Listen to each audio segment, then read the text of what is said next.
മാധ്യമങ്ങളെ നേരിൽ കാണാതെ ഒളിവിലിരുന്ന കൊലയാളിയെന്ന് ആരോപിക്കപ്പെടുന്ന പള്ളുരുത്തി പ്രിയന്റെ വാർത്താക്കുറിപ്പ് ശാശ്വതികാനന്ദയുടെ മരണത്തിൽ പങ്കില്ലെന്നും നിലവിലെ വിവാദങ്ങൾ രാഷ്ട്രീയ മുതലെടുപ്പിനെന്നും വാർത്താക്കുറിപ്പിൽ പരാമർശം. ബിജു രമേശിനെ വിളിക്കുകയോ കാണുകയോ ചെയ്തിട്ടില്ലെന്ന വാർത്താക്കുറിപ്പിൽ പറയുന്നു. അതേസമയം ശാശ്വതികാനന്ദയുടേത് മുങ്ങിമരണമാണെന്ന് വ്യക്തമാക്കി 2 വർഷം മുൻപ് ക്രൈംബ്രാഞ്ച് കോടതിയിൽ സമർപ്പിച്ച റിപ്പോർട്ട് പുറത്തുവന്നു. അടിയൊഴുക്കിൽപ്പെട്ട് കാൽവഴുതി വെള്ളത്തിൽ വീണ് ശ്വാസം മുട്ടിയാണ് സ്വാമി മരിച്ചതെന്ന് റിപ്പോർട്ടിൽ പറയുന്നു. സ്വാമി ശാശ്വതികാനന്ദയുടെ മരണത്തിൽ പുതിയ വെളിപ്പെടുത്തലുമായി അതേസമയം സുഹൃത്ത് ഗംഗാധരനും രംഗത്ത് വന്നു. സ്വാമിയെ കൊലപ്പെടുത്തിയത് പാലിൽ പ്രമേഹമരുന്ന് അമിത അളവിൽ കലർത്തിയെന്ന് ഗംഗാധരന്റെ വെളിപ്പെടുത്തൽ. സംശയത്തിന് വെളിപ്പെടുത്തൽ തുഷാർ വെള്ളാപ്പള്ളി ശാശ്വതികാനന്ദയെ ദുബായിൽ വെച്ച് മർദ്ദിച്ചെന്നും സ്ത്രീക്കൊപ്പം നിർത്തി നഗ്നചിത്രമെടുക്കാൻ ശ്രമിച്ചെന്നും ശിവഗിരി ആക്ഷൻ കൗൺസിൽ മുൻ ജനറൽ സെക്രട്ടറി വാവറമ്പലം സുരേന്ദ്രൻ വ്യക്തമാക്കി. അതേസമയം ആരോപണം ഉന്നയിക്കുന്നവരുടെ പൂർവാശ്രമം പരിശോധിക്കണമെന്ന് വെള്ളാപ്പള്ളിയുടെ മറുപടി. ഇന്നും പതിവ് പോലെ സാഹചര്യ തെളിവുകൾ വെളിപ്പെടുത്തലുകൾ ദുരൂഹതയുടെ ആക്കം കൂട്ടുന്ന തരത്തിൽ വെളിപ്പെടുത്തലുകൾ മുന്നോട്ട് വരുന്നു. അതിനെയൊക്കെ തന്നെ ചിരിച്ചു തള്ളുന്ന അല്ലെങ്കിൽ ആരോപണങ്ങളെ ഖണ്ഡിക്കുന്ന തരത്തിൽ വെള്ളാപ്പള്ളിയുടെയും ഒപ്പം തുഷാറിൻ്റെയും മറുപടികൾ വരുന്നു. ചർച്ചയിൽ ന്യൂസ് ആൻഡ് വ്യൂസ് തന്നെ പരിശോധിക്കുന്നു. ചർച്ചയിൽ നമ്മോടൊപ്പം അമ്പലത്തറ ചന്ദ്രബാബു SNDP മുൻ ഡയറക്ടർ ബോർഡ് അംഗം, ഒപ്പം തന്നെ A Sampath, MP George Joseph, ഒപ്പം നമ്മോടൊപ്പം നിർമ്മലൻ SNDPയുടെ പ്രതിനിധി, TG മോഹൻദാസ് BJP നേതാവും ദില്ലിയിൽ നമ്മോടൊപ്പം തത്സമയം ചേരുന്നുണ്ട്. ആദ്യം സമ്പത്ത് എന്തായാലും കേരളത്തിലേക്ക് ചർച്ചയ്ക്ക് വഴിവെക്കുന്ന തരത്തിൽ എന്തായാലും ബിജു രമേശ് തൊടുത്തുവിട്ട ഒരു ആയുധം അതെന്തായാലും ഇത്രത്തോളം ചർച്ചകൾ ദിനംപ്രതി വലിയ തോതിൽ ഒരുപക്ഷെ ഇത്രത്തോളം കൂമ്പാരമായി സാഹചര്യത്തിൽ ദുരൂഹത വർദ്ധിപ്പിക്കുന്ന തരത്തിൽ തെളിവുകൾ എന്ന് ഒരുപക്ഷെ പരാമർശിക്കുന്ന തരത്തിൽ എന്തായാലും വെളിപ്പെടുത്തലുകൾ വരുന്നത് എന്തായാലും നമ്മൾ അടുത്തും കണ്ടിട്ടില്ല. ആ രീതിയിലാണ് എന്തായാലും ദിനംപ്രതി ഓരോരുത്തരുടെയും വാക്കുകൾ പുറത്തു വരുന്നത്. ഇന്നെന്തായാലും പ്രിയന്റെ വാക്കുകൾ, പ്രിയൻ എന്തായാലും നമ്മുടെ മുന്നിലുള്ള എന്തായാലും ആരോപിക്കപ്പെടുന്ന വ്യക്തി ബിജു രമേശിന്റെ വാക്കുകൾ മുഖവിലേക്ക് എടുത്തുകൊണ്ട് ഇപ്പോൾ കാണാൻ കഴിയും. അദ്ദേഹത്തിന്റെ ഇന്നൊരു പ്രസ്താവന, അദ്ദേഹത്തിൻ്റെത് എന്നൊരു പക്ഷേ നമുക്ക് അത് മാത്രമേ ഉള്ളൂ. അദ്ദേഹം ഒളിവിൽ നിന്ന് അയച്ച അവിടെ അദ്ദേഹം പറയുന്നത് രാഷ്ട്രീയ മുതലെടുപ്പിനാണ് തന്നെ കരുവാക്കുന്നത്. ഒരു കൊലക്കേസ് പ്രതി, ഒരു വാടക കൊലയാളി എന്ന് ആരോപിക്കപ്പെടുന്നു. ആ വ്യക്തിയാണ് പറയുന്ന രാഷ്ട്രീയ മുതലെടുപ്പ്. താങ്കൾ എന്നൊരു പക്ഷേ പ്രിയന്റെ വാക്കുകൾ ഒരു പക്ഷേ മുഖവിലേക്ക് എടുക്കാൻ, കാരണം രാഷ്ട്രീയ ആരോപണമായതുകൊണ്ടാണ് ഞാൻ താങ്കളിൽ നിന്ന് തുടങ്ങുന്നത്. എനിക്ക് ഇപ്പോൾ ഇങ്ങനെ താങ്കൾക്ക് ലഭിച്ചു എന്ന് പറയപ്പെടുന്നതായിട്ടുള്ള ഇങ്ങനെ ഒരു കത്ത്, ആ കത്തിൻ്റെ നിജസ്ഥിതിയെ സംബന്ധിച്ച് എനിക്കറിയില്ല. ഈ പറയുന്നൊരു വ്യക്തിയെ സംബന്ധിച്ചും എനിക്കറിയില്ല. ആകെ ഞാൻ ഇതിനെ സംബന്ധിച്ച് മാധ്യമങ്ങളിൽ കൂടി എനിക്കറിയാവുന്നൊരു കാര്യം, ഒരു പോലീസ് ഉദ്യോഗസ്ഥൻ മറ്റൊരാളെ വധിക്കുന്നതിന് വേണ്ടി ഏർപ്പെടുത്തിയ വാടക കൊലയാളിയായിരുന്നു ഇയാളെന്നുള്ളതാണ് ഞാൻ വിശ്വസിക്കുന്നത്. അപ്പോൾ പിന്നീട് വളരെ നീണ്ടുനിന്ന അന്വേഷണങ്ങൾക്ക് ശേഷം പോലീസ് ഉദ്യോഗസ്ഥന് തന്നെ രാഷ്ട്രീയ മുതലെടുപ്പ്, ഞാൻ അതിലേക്ക് വരാം. ഇതിൽ ഇപ്പോൾ രാഷ്ട്രീയ മുതലെടുപ്പ് എന്നുള്ളത്, ഒരു കൊലയാളി, വാടക കൊലയാളിയാകട്ടെ, സാഹചര്യങ്ങൾ കൊണ്ട് ഒരു കൊല നടത്തിയ ആളാകട്ടെ, ഇത്തരമൊരു കാര്യത്തിന് രാഷ്ട്രീയ മുതലെടുപ്പിന് വേണ്ടിയാണ് ഇതെല്ലാം പറയുന്നത് എന്ന് പറയുന്നത് അങ്ങനെയാണ് എങ്കിൽ ഒരു സാമാന്യ ബുദ്ധിയിൽ ഞാൻ പറയുകയാണ്. അഭിഭാഷകൻ എന്നുള്ള നിലയിലുള്ളൊരു കാര്യമുണ്ട്, അത് ഞാൻ ഇപ്പോൾ മാറ്റിവെക്കുകയാണ്. പൊതുപ്രവർത്തകൻ എന്നുള്ള നിലയിൽ മാത്രം അതും ഞാൻ മാറ്റിവെക്കുകയാണ്. രാഷ്ട്രീയ മുതലെടുപ്പെന്നൊക്കെ അങ്ങനെ ഒരാൾ പറയണമെങ്കിൽ he might have consulted this with some other persons also.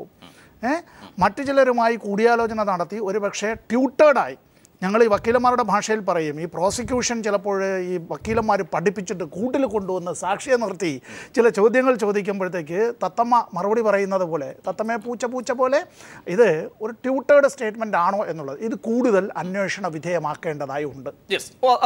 അത് കഴിഞ്ഞു. ഇന്നിപ്പോൾ പുതിയ ഡെവലപ്മെൻറ്റ്, അന്വേഷണ റിപ്പോർട്ട്, ക്രൈംബ്രാഞ്ച് സമർപ്പിച്ച റിപ്പോർട്ട് പുറത്ത് വന്നിരിക്കുന്നു. അവിടെ സ്വാമിയുടെ മരണം അടിയൊഴുക്ക്, കാരണം ജലാശയത്തിൽ മുങ്ങിയാണ്, അടിയൊഴുക്ക് കൊണ്ടാണ് മരണം സംഭവിച്ചിരിക്കുന്നത്. 34-ാം സാക്ഷി വെള്ളാപ്പള്ളി, 114-ാം സാക്ഷിയാണ് ബിജു രമേശ്. എവിടെയാണ് താങ്കൾക്ക് കാര്യങ്ങൾ? കാരണം ഇവിടെ കഴിഞ്ഞ ദിവസങ്ങളിലുള്ള വെളിപ്പെടുത്തലുകൾ താങ്കൾ കേട്ടല്ലോ. അവിടെ ഒരുപക്ഷെ വെള്ളാപ്പള്ളി പറയും രാഷ്ട്രീയ ആരോപണങ്ങൾ കൊണ്ട് പൂർവാശ്രമത്തിലെ കാര്യങ്ങൾ പരിശോധിക്കാൻ പറയുന്നവരുടെ ചിലരുടെ പേരുകൾ മാറ്റിവെക്കുക. കാവ്യാട് മാധവൻ അല്ലെങ്കിൽ ഡോക്ടർ വിജയൻ തുടങ്ങി ഒരുപക്ഷെ ആദരിക്കപ്പെടുന്ന, ശ്രീനാരായണനെ ആദരിക്കപ്പെടുന്നവരുടെ എങ്കിലും അത് പോട്ടെ, അതിനേക്കാൾ ഉപരി മഠാധിപതിയുടെ വാചകങ്ങളടക്കം ഇവരൊക്കെ തന്നെ ഉള്ള ആളുകളുടെ വാചകങ്ങളും അവർ മുന്നോട്ട് വെച്ച ഒട്ടേറെ ആവശ്യങ്ങളും ഇതും പരിഗണിക്കുമ്പോൾ ഇന്നത്തെ പുറത്തു വരുന്ന ക്രൈംബ്രാഞ്ച് റിപ്പോർട്ടിലൂടെ കണ്ണോടിക്കുമ്പോൾ താങ്കളെ പോലെയുള്ളവർക്ക് എന്ത് മനസ്സിലാവും? ഞാനിപ്പോൾ ഈ ഒരു കാര്യത്തിൽ സ്വാമി ശാശ്വതികാനന്ദ അങ്ങനെ ഒരു ദുരൂഹമായ സാഹചര്യത്തിൽ അദ്ദേഹത്തിൻ്റെ വേർപാട് സംഭവിച്ചതിൽ ഞാൻ ഉൾപ്പെടെയുള്ളവരെല്ലാം ദുഃഖിച്ചവരുമാണ്. ശിവഗിരിയിൽ അദ്ദേഹത്തിൻ്റെ സമാധി സ്ഥലത്ത് അന്നേ ദിവസം അവിടെ പോയി ദീർഘനേരം അവിടെ നിൽക്കുകയും ആ ചടങ്ങുകളിൽ അന്ത്യോപചാര ചടങ്ങുകളിൽ പങ്കെടുത്ത ഒരാൾ കൂടിയാണ് ഞാൻ. അതിനു മുമ്പ് അവിടെ പാർലമെൻ്റ് അംഗമായിരുന്ന ആൾ കൂടിയായിരുന്നതുകൊണ്ടാണ്. ഈ 2002 സംഭവിക്കുന്നത് തന്നെ. ഇവിടെ ഈ ചില വിഷയങ്ങളെ സംബന്ധിച്ചുള്ളത് ഈ സ്റ്റേറ്റ്മെൻറ്റ് ഇപ്പോൾ പോലീസ് ഉദ്യോഗസ്ഥർക്കാണ് അതിനെ സംബന്ധിച്ച് കൂടുതലെല്ലാം പറയാൻ കഴിയുക. 161 സ്റ്റേറ്റ്മെൻറ്റ് എടുക്കലും അത്തരം കാര്യങ്ങളും ഒക്കെ പറയുമ്പോൾ ഇവിടെ ബിജു രമേശ് പറയുമ്പോൾ എൻ്റെ സ്റ്റേറ്റ്മെൻറ്റ് എല്ലാം ഫാബ്രിക്കേറ്റഡ് ആണ്. അതെന്താണെന്ന് പറഞ്ഞാൽ പോലീസ് ഉദ്യോഗസ്ഥർ എടുക്കുന്ന സ്റ്റേറ്റ്മെൻറ്റ് ഒപ്പിട്ട് വാങ്ങേണ്ടതില്ല, കോടതി മുമ്പാകെ പോകുന്നതല്ല, ഇൻവെസ്റ്റിഗേഷനിൽ ഒപ്പിട്ട് വാങ്ങുന്നതല്ല. അതുകൊണ്ട് തന്നെ വാസ്തവത്തിൽ ഇത്തരത്തിൽ ഈ പറയുന്നതിൻ്റെ സാങ്കത്യത്തെ സംബന്ധിച്ച് പരിശോധിക്കേണ്ടതുണ്ട്. ഒരു കാര്യം ഇവിടെ ഉണ്ട്, എന്താണെന്നറിയോ, ഫർദർ ഇൻവെസ്റ്റിഗേഷൻ നടത്തേണ്ടതായി ഉണ്ട് എന്നാണ് എൻ്റെ അഭിപ്രായം. തുടർ അന്വേഷണം, ഞാൻ ഉദ്ദേശിച്ചത് പുനരന്വേഷണം എന്നല്ല, റീഇൻവെസ്റ്റിഗേഷൻ എന്നല്ല. അതിനൊക്കെ നൂലാമാലകൾ ചിലപ്പോൾ സാങ്കേതികമായി പല കാരണങ്ങളാലും അതിന് തടസ്സം വന്നേക്കാം. എന്നാൽ ഇത് ഒരു ദുരൂഹമായ സാഹചര്യത്തിലുള്ള ഒരു മരണം, അൺനാച്ചുറൽ ഡെത്ത് എന്ന് പറയും അല്ലേ, അൺനാച്ചുറൽ ഡെത്ത്. അവിടെ നിർത്തുക. തീർച്ചയായും ശ്രീ ജോർജ് ജോസഫ്, അതിനുള്ള സാധ്യതകൾ എത്രത്തോളമാണ്? കാരണം എന്തായാലും ഒട്ടനവധി, കാരണം ഒരു മലവെള്ളം പോലെ വരികയാണ് പ്രസ്താവനകളും വെളിപ്പെടുത്തലുകൾ, അതിനെ സാധൂകരിക്കുന്ന തരത്തിൽ ഒരു പക്ഷേ ആ രീതിയിലൊക്കെ തന്നെ വന്നുകൊണ്ടിരിക്കുന്നു. ആ സ്ഥിതിക്ക് ഇന്നിപ്പോൾ നമ്മുടെ മുൻപിലുള്ളത് എന്തായാലും എല്ലാവരുടെയും നോട്ടം, എല്ലാവരുടെയും, ആരുടെയും അല്ല, എല്ലാ ആരോപിതരുമല്ല, എല്ലാവരും ഉറ്റുനോക്കുന്നത് ഇതിൻ്റെ തുടരന്വേഷണ സാധ്യത സംബന്ധിച്ചാണ്. നമ്മുടെ മുന്നിലുള്ള വഴികൾ അത് ബൃഹത്താണോ? എന്ത് സാഹചര്യമാണ് ഇപ്പോഴത്തെ നിലയിൽ താങ്കൾക്ക് ചൂണ്ടിക്കാണിക്കാൻ കഴിയുന്നത് തുടരന്വേഷണം സംബന്ധിച്ച്? നിയമത്തിലൂടെ കണ്ണോടിച്ചു കഴിഞ്ഞാൽ തുടരന്വേഷണം നടത്തിയേ പറ്റൂ ഈ കേസിനകത്ത്. ഇതിനകത്ത് നേരത്തെ ഉണ്ടായിരുന്ന തെളിവുകൾ കാട്ടിലും മലവെള്ളം പോലെ ഓരോരോ തെളിവുകൾ ഇങ്ങനെ, അതിനകത്ത് സാങ്കത്യം ഉണ്ടോ ഇല്ലയോ നമുക്കറിയില്ല, മലവെള്ളം പോലെ വന്നുകൊണ്ടിരിക്കുകയാണ്. അപ്പം നേരത്തെ കിട്ടാത്ത പല കാര്യങ്ങളും ഇപ്പം ഈ സാഹചര്യത്തിൽ വരുന്നു. അപ്പം നേരത്തെ ഈ സ്വാമിയുടെ മരണത്തിൽ ഒരു അൺനാച്ചുറൽ ഡെത്തായിട്ട് പരിഗണിച്ച് പോയെങ്കിലും അന്ന് ആ മരണത്തിനൊരു മോട്ടീവില്ലായിരുന്നു. മോട്ടീവ് ആർക്കായിരുന്നു ഉണ്ടതെന്ന് അന്ന് ആരും പറഞ്ഞിട്ടില്ല. പക്ഷേ ഇന്ന് വെള്ളാപ്പള്ളി നടേശനെയും മറ്റുള്ളവരെയൊക്കെ ആരോപിക്കുന്നുണ്ടെങ്കിൽ ശരി, അദ്ദേഹം അത് ആ കൃത്യം നടത്തിയെന്നോ കൃത്യം ചെയ്യിച്ചെന്നൊന്നും അല്ല ആരോപണം. അദ്ദേഹത്തിൻ്റെ പേരിൽ ആരോപണം വരുന്നതെന്നല്ലാതെ ഒരു മോട്ടീവ് വളരെ ശക്തമാണിപ്പം. അതെന്തായാലും ക്രൈംബ്രാഞ്ച് അത് പരിഗണിക്കാതിരിക്കാൻ ഒക്കില്ല. കാരണം സ്വാമിയെ നിർത്തി, ഒരു സ്ത്രീയുടെ ഒപ്പം നിർത്തി ഫോട്ടോ എടുക്കാൻ ശ്രമിച്ചു. അതിൽ സ്വാമിക്ക് വളരെയധികം ദുഃഖവും വിഷമവും ഉണ്ടായി. സ്വാമി അപ്പം തന്നെ ഗൾഫിൽ നിന്ന് മടങ്ങിപ്പോന്നെന്നാണ് പറയുന്നത്. പിന്നെ ഈ മരണത്തിന് തൊട്ട് മുമ്പ് സ്വാമിയുടെ മുറി വൃത്തിഹീനമായിട്ട് കിടന്നു എന്ന് പറയുന്നുണ്ട്. അപ്പം മോട്ടീവ് എന്തായാലും ഇപ്പം വളരെ ശക്തമാണ്. പക്ഷേ സാർ, അവിടെ ആ വഴികളിലൂടെ എല്ലാം സഞ്ചരിച്ചു പോയതാണ് ഈ ക്രൈംബ്രാഞ്ച്. ഇല്ല, അത് എനിക്ക് തോന്നുന്നില്ല. അല്ലേ, എനിക്ക് തോന്നുന്നില്ല. കാരണം സ്വാമി ഒരു പെൺകുട്ടിയെ, ഒരു സ്ത്രീയുമായിട്ട് ഒരു ഫോട്ടോ എടുക്കാൻ ശ്രമിച്ചെന്നും അന്ന് തുഷാർ വെള്ളാപ്പള്ളി സ്വാമിയെ അടിച്ചെന്നും ഇങ്ങനെയുള്ള സംഭവങ്ങളൊന്നും ഇതുവരെ പറഞ്ഞ് ഞാൻ കേട്ടിട്ടില്ല. അത് ഈ പോലീസ് ഉദ്യോഗസ്ഥന്മാർ അന്വേഷിച്ചിട്ടുണ്ടോ, കേസ് ഡയറി ചെയ്തതുകൊണ്ടോ നമുക്കറിയില്ല. അപ്പോൾ ഇപ്പം ബിജു രമേശ് പറഞ്ഞ ഇനി ഒരു കാര്യം കൂടെ ഉണ്ട്. ബിജു രമേശ് പറഞ്ഞ് വിട്ടിരിക്കുന്ന അല്ലെങ്കിൽ പുറത്ത് വിട്ടിരിക്കുന്ന കുറച്ച് വിവരങ്ങളും ഇനി പുറത്ത് വിടാൻ വല്ലതും ഉണ്ടോ നമുക്കറിയില്ല. ആ വിവരങ്ങൾ അന്നത്തെ ക്രൈംബ്രാഞ്ച് SP അത് ബിജു രമേശിനോട് ചോദിച്ചിട്ടില്ല. അതാണ് ഒരു വൈറ്റലായ ഒരു പോയിൻ്റാണ്. അന്ന് അദ്ദേഹത്തിൻ്റെ കീഴിൽ ഒരു SIയെ പറഞ്ഞു വിട്ടിട്ട് ബിജു രമേശിനെ കണ്ടു, ഒരു ഫോർമലായിട്ട് ഒരു കടമ നിർവഹിച്ച ആ SI പോയിട്ട് അത് ക്രോസ് ചെക്ക് ചെയ്യുകയും വെരിഫൈ ചെയ്യേണ്ട ഒരു ഉത്തരവാദിത്വം അന്നത്തെ SP ഉണ്ടായിരുന്നു. കാരണം ഒരു 174 ഒരു അണ്ണാച്ചുള്ളത്തായ ഒരു സംഭവം അല്ലെങ്കിൽ ഒഴുക്കിപ്പെട്ട് മരിച്ചു എന്ന് പറയുന്ന പോലീസിൻ്റെ ആ കഥയ്ക്ക് വളരെയധികം മാനങ്ങൾ വരുന്ന ഒരു കാര്യമാണ് 302 കൊലപാതകത്തിലേക്ക് പോകുന്ന, കൊലപാതകം ചെയ്തതാണെന്ന് സംശയിക്കുന്ന വെളിപ്പെടുത്തൽ. ആ കാര്യം അന്വേഷിച്ചില്ല. തീർച്ചയായും.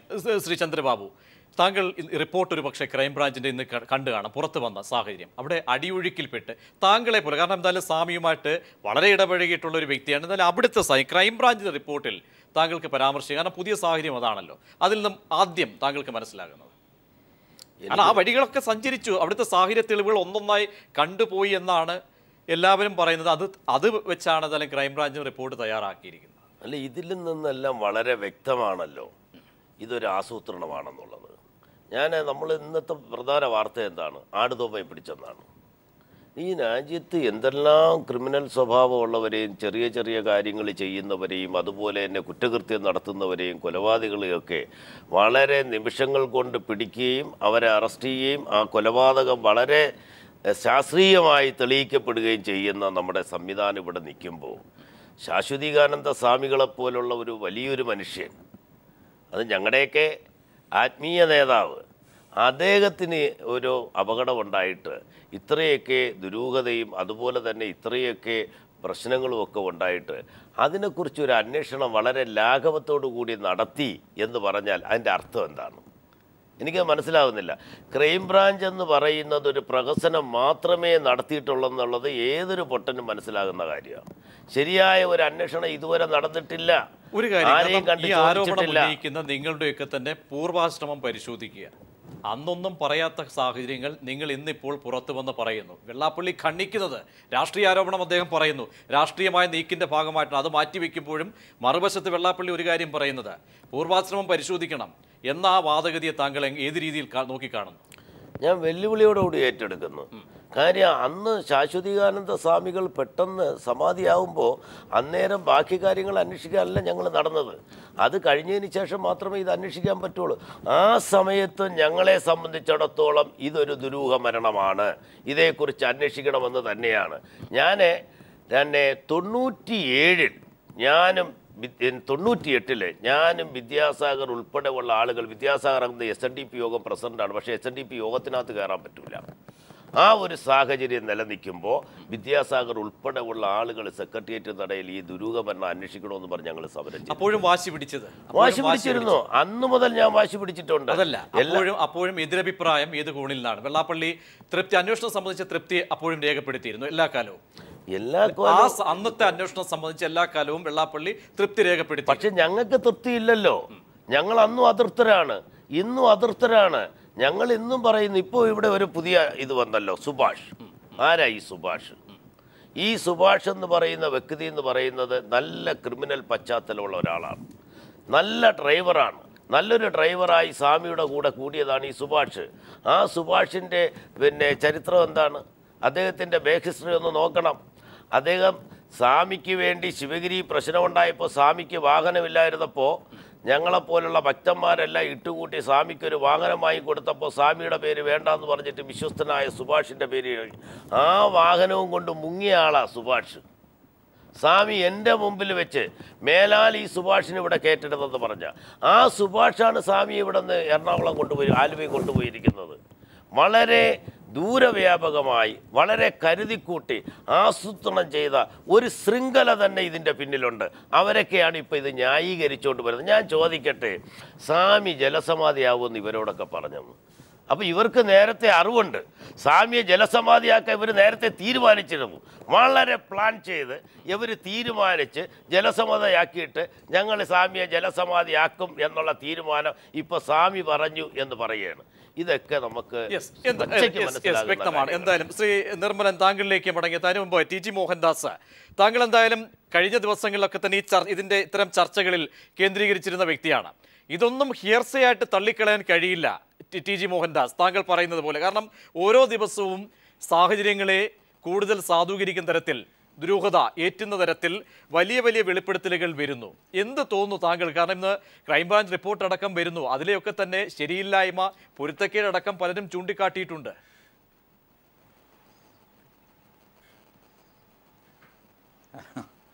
അല്ല, ഇതൊക്കെ വലിയ വെളിപാടുകളാണ് എന്ന് തോന്നുന്ന ആൾക്കാർ ചെയ്യേണ്ടത് എന്താ? കാലം എത്രയായി ഇതിങ്ങനെ അഴിച്ചുകൊണ്ട് പോകുന്നു? ഞാൻ ഈ പറയുന്നതേ 2006 ഫെബ്രുവരിയിൽ ബഹുമാനപ്പെട്ട അച്യുതാനന്ദൻ നേരിട്ട് ശാശ്വതാനന്ദയുടെ മരണം പുനരന്വേഷിക്കണം, തുടരന്വേഷിക്കണം എന്നൊക്കെ ആവശ്യപ്പെട്ടിരുന്നു. 3 മാസം കഴിഞ്ഞപ്പോൾ അദ്ദേഹം മുഖ്യമന്ത്രിയായി. 5 വർഷം മുഖ്യമന്ത്രിയായിട്ടിരുന്നു. എന്താ അദ്ദേഹം അന്വേഷിക്കാഞ്ഞത്? ഇനി എല്ലാം പോട്ടെ, അതിനെന്തെങ്കിലും കാരണം ഉണ്ടാകാം.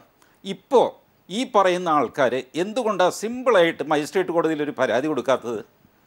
173(8) പ്രകാരം ബഹുമാനപ്പെട്ട സമ്പത്തിരിപ്പുണ്ടല്ലോ, അദ്ദേഹം കേൾക്കുന്നുണ്ട് എന്ന് ഞാൻ കരുതുന്നു. തീർച്ചയായും 173(8) പ്രകാരം മജിസ്ട്രേറ്റ് കോടതിയിൽ ഒരു പരാതി കൊടുത്തു കഴിഞ്ഞാൽ, ഈ തെളിവും കൊടുത്തു കഴിഞ്ഞാൽ ഉടൻ തന്നെ നിങ്ങൾക്ക് റിലീഫ് കിട്ടും, നിങ്ങളുടെ കയ്യിൽ തെളിവുണ്ടെങ്കിൽ. അപ്പോൾ അതൊന്നും ചെയ്യാതെ ഇതിങ്ങനെ അനത്തിക്കൊണ്ടിരിക്കുന്നത് വെള്ളാപ്പള്ളിയെ നാണം കെടുത്താനും അപഹസിക്കാനും നാട്ടുകാരുടെ മുമ്പിൽ കൊച്ചാക്കാനും കള്ളപ്പുള്ളിയാണെന്ന് മനഃപൂർവ്വം വരുത്താനും വേണ്ടിയിട്ടാണ് എന്ന് ഞാൻ പറഞ്ഞാൽ നിഷേധിക്കാൻ പറ്റുമോ? അല്ലെങ്കിൽ നിങ്ങൾ നിയമത്തിന് മുമ്പിൽ എന്തുകൊണ്ട് പോകുന്നില്ല? നിങ്ങൾ എന്തിനാ ഈ സർക്കാരിൻ്റെ പുറകെ ഇങ്ങനെ കരഞ്ഞുകൊണ്ട് നടക്കുന്നത്? സർക്കാർ ചെയ്യില്ലല്ലോ. സർക്കാരിന് വലിയ ബാധ്യതകളുണ്ടാവാം. വെള്ളാപ്പള്ളി നടേശൻ, ബിജു രമേശൊക്കെ പറയുന്ന പോലെ മഹാസ്വാധീനമുള്ള ഒരു മനുഷ്യനാണെന്ന് വയ്ക്കുക, നടക്കില്ലല്ലോ. നിങ്ങൾ കോടതിയിൽ പോകാത്തത് എന്താണ്? എനിക്ക് മനസ്സിലാവുന്നില്ല. ദിവസം ഇത്രയും ഇതിട്ട് അലക്കിക്കൊണ്ടിരിക്കുന്നു. ഇത്രയൊക്കെ തെളിവുകൾ കൈകളുള്ള ആൾക്കാർ പ്രമേഹത്തിൻ്റെ മരുന്ന് കുറച്ച് കൊടുത്തു, ഉപ്പ് കുറച്ച് കൊടുത്തു, പണ്ടേ കള്ളനായിരുന്ന ആൾ വണ്ടി ഓടിച്ചു എന്നൊക്കെ പറഞ്ഞിട്ടൊക്കെ നടക്കുന്ന ആൾക്കാർ ഒന്ന് കോടതിയിൽ പോയി 5 രൂപയുടെ സ്റ്റാമ്പ് ഒട്ടിച്ച് ഒരു അപേക്ഷ കൊടുത്തിട്ട് ഈ പുനരന്വേഷണം വേണം, തീർച്ചയായും ടി ജി മോഹൻദാസ് എന്തായാലും ബിജു രമേശ് അതിനുള്ള നീക്കത്തിലേക്ക് അദ്ദേഹം എന്തായാലും വരും 2 ദിവസം അദ്ദേഹം കോടതിയെ സമീപിക്കും. പക്ഷേ ഇവിടെ താങ്കൾ ഇപ്പോഴും ആവർത്തിക്കുന്നത് രാഷ്ട്രീയ ലക്ഷ്യം വേണ്ടിയുള്ള ഒരു നീക്കമാണ് എന്ന് താങ്കൾ ഇപ്പോഴും ഉറച്ചു നിൽക്കുന്നു. യെസ്, ഞാൻ ഉറച്ചു നിൽക്കുന്നു. പക്ഷെ ഓക്കെ, താങ്കളുടെ ആ വാദഗതി മുഖവിലേക്ക് എടുക്കുന്നു. അവിടെ സമ്പത്തിന്റെ പാർട്ടിയോ അല്ലെങ്കിൽ എനിക്ക് കാരണമുണ്ട്. ഞാൻ താങ്കളിലേക്ക് വരാം. അവിടെ സമ്പത്തിന്റെ പാർട്ടിയോ അല്ലെങ്കിൽ VM സുധീരന്റെ പാർട്ടിയോ ആരുമായിക്കോട്ടെ, അവരുടെ രാഷ്ട്രീയ ലക്ഷ്യത്തോടു കൂടിയാണ് അവരുടെ നീക്കം. എന്തായാലും ഒരു കാര്യം, വെള്ളാപ്പള്ളിയെ പോലെ മഹാനായ ഒരു വ്യക്തിക്ക് നേരെ ഒരു നനഞ്ഞ പടക്കം ഇട്ടുകൊടുക്കുമ്പോൾ ഒരു രാഷ്ട്രീയ നീക്കുപോക്കിന് അല്ലെങ്കിൽ രാഷ്ട്രീയ വെല്ലുവിളി ഏറ്റെടുത്തുകൊണ്ട് അവിടെ ഒരു കാര്യം, വലിയൊരു ബോംബ്, അതിനെന്തായാലും ഫലമുണ്ടാകും, സത്യമുണ്ട്. ഇത് മുൻവിധിയോടുകൂടി കണക്കിലെടുത്തുള്ള ഒരു പ്ലാനിങ് ആയിരിക്കില്ലേ മുന്നോട്ട് പോകുള്ളൂ. ഒരു നനഞ്ഞ പടക്കം എന്തായാലും ഇട്ടുകൊടുക്കില്ല എന്ന് താങ്കളെ പോലെയുള്ളവർക്ക് സാമാന്യമായി ചിന്തിച്ചുകൂടെ? കൊടുക്കും. ഞാനതിൻ്റെ രാഷ്ട്രീയ ആംഗിൾ പറയാം. ഇത് എങ്ങനെയാണെന്ന് വെച്ചാൽ, ഇപ്പോൾ ഇതിങ്ങനെ ചെയ്യും, അവസാനം എന്നെപ്പോലുള്ളവരുടെ നിരന്തരമായ ആക്രമണം വന്നു കഴിയുമ്പോൾ വേണമെങ്കിലും ഒന്ന് കോടതിയിൽ പോകും, അവിടെ ഇട്ട് നിരക്കും. അപ്പോൾ പലരും പിന്നീട് സംസാരിക്കും. 6 മാസം 1 വർഷമൊക്കെ കഴിയുമ്പോൾ ശാശ്വതാനന്ദ സ്വാമിയുടെ ദുരൂഹമരണവും അതിൽ ശ്രീമാൻ വെള്ളാപ്പള്ളിക്ക് പങ്കുണ്ടായിരുന്നെന്നും ഇല്ലായിരുന്നെന്നും ഒക്കെ പറഞ്ഞുള്ള സംസാരവും ഒക്കെ നമ്മൾ ഓർക്കുന്നുണ്ടല്ലോ എന്ന് പറഞ്ഞിട്ട് ഇടയ്ക്കിടയ്ക്ക് നടേശൻ കൊലപ്പുള്ളിയാണ് എന്ന് വരുത്തി തീർക്കാം. അതാണ് ഈ ഡിസ്കഷൻ്റെ ഉദ്ദേശം തന്നെ. അതാണ് ഈ രാഷ്ട്രീയലാക്കെന്ന് ഞാൻ പറയാൻ കാര്യം അതാണ്. ഇതിങ്ങനെ ലൈവാക്കി നിർത്തുക, അല്ലാതെ ഇതിന് സൊല്യൂഷൻ ഉണ്ടാവലല്ല. ഒരൊറ്റ മനുഷ്യൻ ഇക്കാര്യത്തിൽ ആത്മാർത്ഥതയില്ല. ഉണ്ടെങ്കിൽ ഒന്നുകിൽ മജിസ്ട്രേറ്റ് കോടതിയിൽ പോകും, അല്ലെങ്കിൽ ഹൈക്കോടതിയിൽ പോകും. സമ്പത്ത്, കാരണം അത് അവിടെ അദ്ദേഹം രാഷ്ട്രീയമായി അദ്ദേഹം ഉന്നയിക്കുന്ന ബാധ്യതയുണ്ട് കാര്യത്തിൽ താങ്കൾക്ക് മറുപടി പറയാൻ. കാരണം ഇവിടെ ഒന്ന്, ഈ നമ്മുടെ രാജ്യത്തിൻ്റെ ഭരണഘടന അനുസരിച്ച് തന്നെ ഇക്വാളിറ്റി ബിഫോർ ലോ പറയുന്നത് ഭരണഘടനയാണ് പറഞ്ഞിട്ടുള്ളത്. അതേ ഭരണഘടന തന്നെ ഒരു വ്യക്തിയെ ഒന്നിലേറെ തവണ കുറ്റവിചാരണ ചെയ്യാൻ പാടില്ല എന്ന് പറയുന്നുണ്ട്. ഇവിടെ ആദ്യത്തെ ഭാഗം ഞാൻ എടുക്കുകയാണ്. ഇക്വാലിറ്റി ബിഫോർ ലോയുടേതാണെങ്കിൽ ഒരു പൗരൻ ഇപ്പോൾ അദ്ദേഹം ചോദിച്ച ചോദ്യങ്ങളെല്ലാം പ്രഥമ ദൃഷ്ട്യാ അത് ഒരു സാധാരണക്കാരനെ സംബന്ധിച്ച് എന്തുകൊണ്ട് പറഞ്ഞില്ല ഇങ്ങനെയുള്ള കാര്യങ്ങൾ.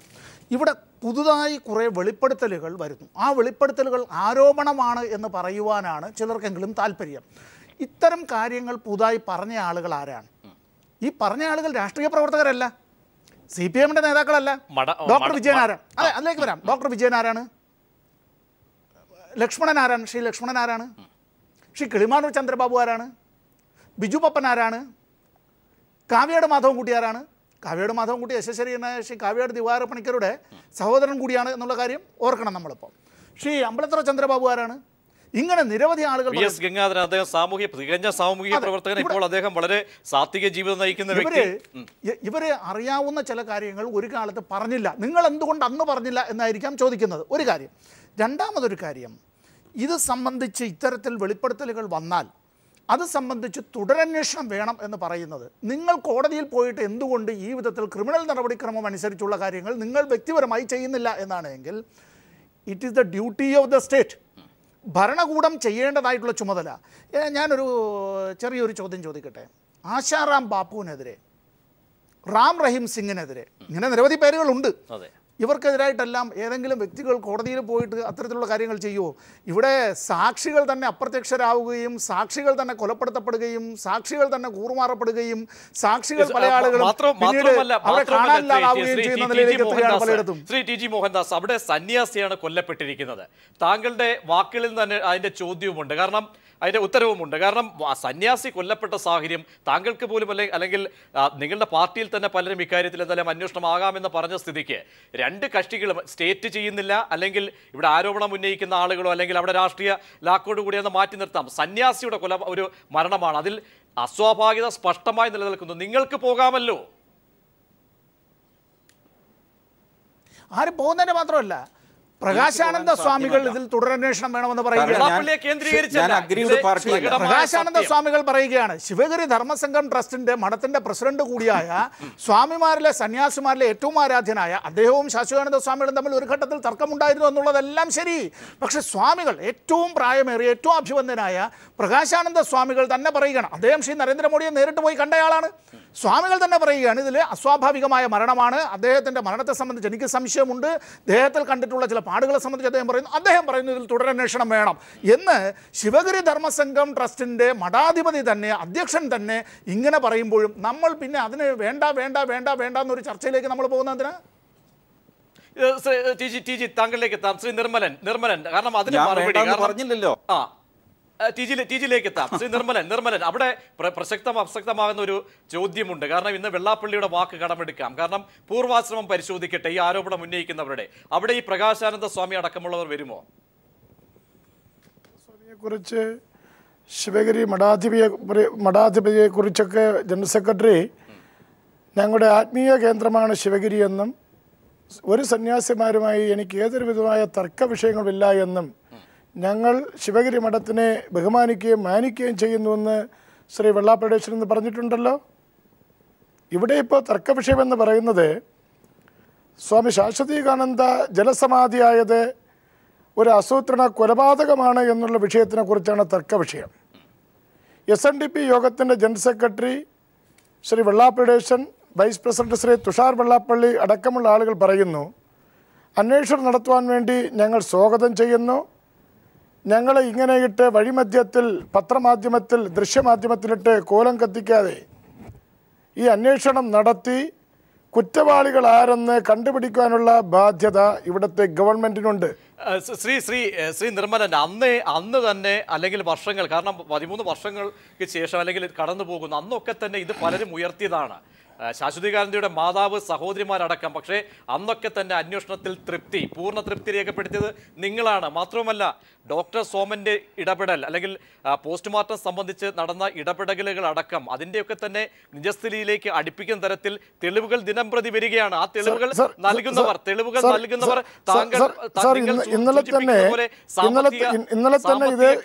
ക്രമക്കേടുകൾ കൊണ്ട് അല്ലെങ്കിൽ ബുദ്ധിമുട്ടോ അല്ലെങ്കിൽ ഇടപെടൽ നടത്തിയവരോ അല്ലെങ്കിൽ അഴിമതി കേസുകളിൽ പ്രതിയായവരോ ഒന്നുമല്ല. അത് താങ്കൾ മനസ്സിലാക്കണം. തികഞ്ഞ സാത്വികർ ശ്രീനാരായണീയർ അംഗീകരിക്കുന്ന ആളുകൾ തന്നെയാണ് ഇത്തരം ആരോപണങ്ങൾ ഉന്നയിക്കുന്നത്. ഞാൻ കേൾക്കട്ടെ. ഇപ്പൊ SNDP യോഗം ഒരു രാഷ്ട്രീയ ശക്തി സമാഹരണത്തിനോട് താല്പര്യം പ്രകടിപ്പിച്ചുകൊണ്ട് അതുമായി മുന്നോട്ട് പോകുവാൻ വേണ്ടി തീരുമാനിച്ചപ്പോഴാണല്ലോ ഈ ആളുകളൊക്കെ ഇപ്പോൾ SNDP യോഗത്തിനെ തകർക്കുവാൻ വേണ്ടി കച്ചകെട്ടി ഇറങ്ങിയിരിക്കുന്നത്. ഇപ്പോൾ ഡൽഹിയിൽ പോയത് എന്തിനാണ് ജനറൽ സെക്രട്ടറി? കേരളത്തിൻ്റെ മുൻ മുഖ്യമന്ത്രിയും SNDP യോഗത്തിൻ്റെ ജനറൽ സെക്രട്ടറിയുമായ ശ്രീ R ശങ്കർ സാറിൻ്റെ പ്രതിമ അനാച്ഛാദനം ചെയ്യുവാൻ വേണ്ടി അവരെ ക്ഷണിക്കുവാൻ വേണ്ടി പോയതാണ്. ഇന്ദിരാഗാന്ധിയെ കാണുവാൻ വേണ്ടി ജനറൽ സെക്രട്ടറി പോയിട്ടുണ്ട്. ഇന്ത്യയുടെ മുൻ പ്രധാനമന്ത്രിയായിരുന്ന കോൺഗ്രസിൻ്റെ പ്രധാനമന്ത്രിയെ കാണുവാൻ വേണ്ടി ജനറൽ സെക്രട്ടറി പോയിട്ടുണ്ട്. അപ്പോഴൊക്കെ അതൊന്നുമല്ല ശ്രീ നിർമ്മലൻ, അതിനും അപ്പുറത്തേക്ക് കാര്യങ്ങൾ പോയിരുന്നു. എന്തായാലും അത് തിരുത്തുകയാണ്. വളരെ തന്ത്രമായി താങ്കൾ തിരുത്തുന്നു ശ്രീ ചന്ദ്രബാബു. ഞാൻ സാർ ഒരു കൊച്ചു കാര്യം കൂടെ പറഞ്ഞോട്ടെ. ഇന്നലെ തന്നെ ശ്രീ ചന്ദ്രബാബു പറഞ്ഞത് പോസ്റ്റ്മോർട്ടം ചെയ്ത ഡോക്ടർ എന്ന് പറയുന്നത് ഒരു ഗർഭിണിയായ ഡോക്ടറായിരുന്നു. അപ്പോൾ ഗർഭിണിയായ ഡോക്ടർ പോസ്റ്റ്മോർട്ടം ചെയ്താൽ ആ പോസ്റ്റ്മോർട്ടം ക്ലിയർ ആകില്ല എന്നാണ് ഇന്നലെ അദ്ദേഹം പറഞ്ഞത്. 10 മാസം ഗർഭിണിയായ ഒരു ഡോക്ടറാണ് പോസ്റ്റ്മോർട്ടം ചെയ്തത്, അതുകൊണ്ടാണ് പോസ്റ്റ്മോർട്ടം കറക്റ്റാകാതെ ഇരുന്നുവെന്ന് അദ്ദേഹം ഇന്നലെ പറയുകയുണ്ടായി. ഇവിടെ ബഹുമാനപ്പെട്ട ഞാനൊക്കെ വളരെ ബഹുമാനത്തോട് കൂടെ കാണുന്ന അഡ്വക്കേറ്റ് സമ്പത്ത് MP അദ്ദേഹം ഇവിടെ ഇരിപ്പുണ്ട്. അപ്പോൾ പോസ്റ്റ്മോർട്ടം റിപ്പോർട്ടർ ഗർഭിണിയായ ഡോക്ടർ ചെയ്താൽ അത് ശരിയാകത്തില്ല എന്ന് ഇദ്ദേഹം പറയുമ്പോൾ ഇദ്ദേഹം ഡോക്ടറെക്കാളും മുകളിലുള്ള ആളെന്നല്ലേ പറയാൻ പറ്റത്തുള്ളൂ. ശ്രീ നിർമ്മലൻ, അവിടെ സാബുവിൻ്റെ ഇടപെടൽ സംബന്ധിച്ച് എത്രത്തോളം ആരോപണങ്ങൾ വന്നു? അത് ഞാൻ സാഹചര്യം അനുസരിച്ച് അല്ലെങ്കിൽ താങ്കൾ പറയുന്ന പോലെ സ്വാഭാവികമാണെന്ന് കരുതാം. ഓരോ അസ്വാഭാവികതകളും എണ്ണി അക്കമിട്ട് പറയുന്ന ദിനം പ്രതി എണ്ണാൻ പോലും പറ്റുന്നില്ല. ആ രീതിയിലാണ് വരുന്നത്. ഞാൻ ഒന്ന് പറഞ്ഞോട്ടെ. ഈ പറയുന്ന ആരോപണങ്ങളൊക്കെ മുഖവിലേക്ക് എടുത്തുകൊണ്ട് ഇവർക്ക് ഇനി അന്വേഷണ ഉദ്യോഗസ്ഥന്മാരായ ആളുകളുടെ അടുത്ത് പോയി സ്റ്റേറ്റ്മെന്റ് കൊടുക്കാമല്ലോ. കോടതിയിൽ പോയി ഉള്ള ആളുകൾക്ക് തെളിവ് കൊടുക്കാൻ ഞങ്ങൾ തടുക്കാൻ പോകുന്നില്ലല്ലോ. ഇതിൻ്റെ സത്യം പുറത്തു കൊണ്ടുവരണമെന്ന് തന്നെയാണ് SNDP യോഗത്തിൻ്റെ ആരാധ്യനായ ജനറൽ സെക്രട്ടറിയും SNDP യോഗത്തിൻ്റെ പരമോന്നത കൗൺസിലും തീരുമാനിച്ചുകൊണ്ട് നടപടിയെടുക്കുവാൻ വേണ്ടി അതിനെ തയ്യാറാണെന്ന് പറഞ്ഞിരിക്കുകയാണ്. ശ്രീ നിർമ്മലൻ ഇവിടെ ആരോപണം ഉന്നയിച്ച അല്ലെങ്കിൽ നിങ്ങളുടെ വ്യക്തിഹത്യ അല്ലെങ്കിൽ ചോദ്യം ചെയ്യുന്ന വ്യക്തിത്വത്തെ ചോദ്യം ചെയ്യുന്ന തരത്തിൽ ജനറൽ സെക്രട്ടറിക്ക് അടക്കം ആരോപണം ഉന്നയിക്കുന്ന തരത്തിലുള്ള തെളിവുകൾ പുറത്തുവിടുമ്പോൾ അല്ലെങ്കിൽ വെളിപ്പെടുത്തൽ നടത്തുമ്പോൾ സ്വാഭാവികമായും നിങ്ങൾക്ക് അവിടെ ബാധ്യതയുണ്ട്. സ്വാഭാവികമായും ഇത്തരം ആരോപണങ്ങളിൽ നിന്ന് മുക്തി നേടുക. അതിലെ ഒരു നീക്കുപോക്ക് പോലും നടത്തുന്നില്ല. അന്വേഷണം വരട്ടെ, അന്വേഷണം ഏതറ്റവും മാത്രം വാക്കുകളിലേക്ക് ഒടുങ്ങുമ്പോൾ സ്വാഭാവികമായും സമ്പത്തിനെ പോലെയുള്ളവരും ചന്ദ്രബാബുവിനെ പോലെയുള്ളവരും ചോദ്യം ഉന്നയിക്കുന്നു. SNDP യോഗം ഒരു രാഷ്ട്രീയ പാർട്ടി രൂപീകരിക്കുവാൻ വേണ്ടി ഇവിടെ വേദനിക്കുന്ന ജനവിഭാഗത്തിന് ഉൾപ്പെടുത്തിക്കൊണ്ടൊരു മതേതര രാഷ്ട്രീയ പാർട്ടി രൂപീകരിക്കുവാൻ വേണ്ടി പോകുമ്പോൾ എന്തിനു വേണ്ടിയാണ് ഇവർ ഇങ്ങനെ ഈ കോലാഹലങ്ങൾ ഉണ്ടാക്കാൻ പോകുന്നത്? ഇവിടെ രാഷ്ട്രീയ പാർട്ടി ഉണ്ടാക്കാൻ വേണ്ടിയുള്ള അവകാശം ഈ താങ്കളിലേക്ക്. കാരണം ഇന്നിപ്പോ പുറത്തു വന്ന സാബുവിന്റെ നിലപാട് എന്താണ്? സാബുവിനെ ചുറ്റിപ്പറ്റി ഒന്ന് രണ്ട് കാര്യങ്ങൾ ചെറിയ കാര്യം ഞാൻ പെട്ടെന്ന് അങ്ങ് നിർത്താം. ഇവിടെ എനിക്ക് പറയാനുള്ള SNDP യോഗം രാഷ്ട്രീയം രൂപീകരിക്കുന്നുണ്ടോ ഇല്ലെങ്കിൽ അവർ മത്സരിക്കുന്നുണ്ടോ അല്ലെങ്കിൽ രാജ്യം പിടിച്ചടക്കാൻ പോകുന്നുള്ളതല്ല ഇവിടുത്തെ പ്രശ്നം. ശാശ്വതീകാനന്ദ സ്വാമിയുടെ മരണം കൊലപാതകമാണെന്ന് ഞാൻ ഉൾപ്പെടെയുള്ള ശാശ്വതീകാനന്ദ സ്വാമിയോട് ഉൾപ്പെടെ ഉള്ളവരെല്ലാവരും വിശ്വസിക്കുന്നു. അത് അല്ല എന്ന് തെളിയിക്കാൻ ഇവരുടെ പക്കൽ എന്തെങ്കിലും ഉണ്ടെന്ന് തെളിയിക്കാൻ ഞങ്ങളുടെ കയ്യിൽ ഒരുപാട് കാര്യങ്ങളുണ്ട്. ഓരോന്നായിട്ട് ഞാൻ പറയാം. ഞാൻ നേരത്തെ സുഭാഷിൻ്റെ പറഞ്ഞല്ലോ, ഈ സ്വാമി എൻ്റെ മുമ്പ് വെച്ച് ഗെറ്റ് ഔട്ട് അടിച്ച സുഭാഷ്, ആ സുഭാഷിന് ഇവിടെ വരുത്ത്, എൻ്റെ മുമ്പിൽ വെച്ച് സംസാരിക്കട്ടെ സുഭാഷ്. ഗെറ്റ് ഔട്ട് അടിച്ചിട്ട് മേലാൽ അവനെ അടുപ്പിക്കരുതെന്ന് പറഞ്ഞ സുഭാഷ് എങ്ങനെ ആ രാത്രി ഇരിക്കട്ടെ ഈ കൊല നടത്തി എന്ന് പറയുന്ന പ്രിയൻ, ഈ പ്രിയൻ ജയിലിൽ നിന്നിറങ്ങിയിട്ട് എങ്ങനെ വെള്ളാപ്പള്ളിയുടെ സഹോദരിയുടെ മകൻ അറക്കത്തറ സന്തോഷിൻ്റെ എറണാകുളത്തുള്ള ബൈപ്പാസിലെ റെന്റേ കാർ സ്ഥാപനത്തിൽ ജീവനക്കാരനായി ജോലി ചെയ്തു? ആര് ജോലി കൊടുത്തു? അവിടെ എങ്ങനെ എത്തി? അങ്ങനെ ഒരു കൊലക്കേസിൽ പ്രതിയെ സംരക്ഷിക്കേണ്ട ബാധ്യത വെള്ളാപ്പള്ളിക്കും കുടുംബത്തിനും ഉണ്ടോ? എന്തിനു വേണ്ടി സംരക്ഷിച്ചു? സേനലിലേക്ക് മറുപടി എത്താം. ഒപ്പം തന്നെ ഇതിന്റെ നിയമപരമായ വശങ്ങൾ താങ്കളിലേക്ക് എത്താം. ചർച്ചയിലേക്ക് വരുമ്പോൾ ശ്രീ ജോർജ് ജോസഫ്, ഇവിടെ TG മോഹൻദാസ് അടക്കം ഉയർത്തുന്ന ഒരു വാദഗതിയുണ്ട്. കാരണം എന്തുകൊണ്ട് ഇവരെ ഈ പറയുന്ന ആരും തുടരന്വേഷണത്തിനോ അല്ലെങ്കിൽ കോടതിയെ സമീപിക്കുന്നില്ല? ഇപ്പോഴത്തെ സാഹചര്യത്തിൽ ശരിക്കും ഇത്തരം വാദഗതികൾ അവർ ഉയർത്തുമ്പോൾ അതിനൊരു മറുപടി എന്ന നിലയിൽ ബിജു രമേശോ അല്ലെങ്കിൽ ഈ പറയുന്ന ഒട്ടനവധി പേർ ദിവസം തോറും ആരോപണം ഉന്നയിക്കുന്നവർ ചെയ്യേണ്ട ബാധ്യത, അവർക്കുള്ള ബാധ്യത അത് തുടരന്വേഷണം നടത്തേണ്ട പോലീസല്ലേ. അത് കോടതിക്ക് അതിനൊരു സാങ്ഷൻ കൊടുക്കാനായിട്ട് ബുദ്ധിമുട്ടുണ്ട്. ആ അന്വേഷണ ഉദ്യോഗസ്ഥൻ അന്ന് കേസ് അന്വേഷിച്ച SPക്ക് തന്നെ ഇത് തുടരന്വേഷണം ഓപ്പൺ ചെയ്യാൻ പറ്റുള്ളൂ. അപ്പോൾ ഗവൺമെൻറ് വേണേൽ ഒരു സാങ്ഷൻ കൊടുക്കാം. പക്ഷേ ആ ഉദ്യോഗസ്ഥനാണ് അത് ഓപ്പൺ ചെയ്യേണ്ടതും കോടതിയുടെ സാങ്ഷൻ വാങ്ങിച്ച് ചെയ്യേണ്ടതും.